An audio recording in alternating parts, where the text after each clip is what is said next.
मुख्यमंत्री महोदयांनी बोलवलेलं असलं तर ते निश्चितपणे युतीमध्ये अशा तऱ्हेची एक महायुतीमध्ये कुठलेही वाद निर्माण होऊ नये अशीच वक्तव्य करण्यात येऊ नयेच आम्हाला सर्वांनाच सांगत असतात आणि आम्ही सर्वांनीच त्याचं पालन केलं पाहिजे.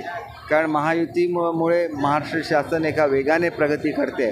ती प्रगती आपल्याला टिकवायची आहे. आता आपण इथं रोजगार केवढ्या मोठ्या प्रमाणात मिळतो हे बघितलेलं आहे. युवतींना विशेषतः माझी लाडकी बहीण योजनेतून एक आधार दिला जातो आहे.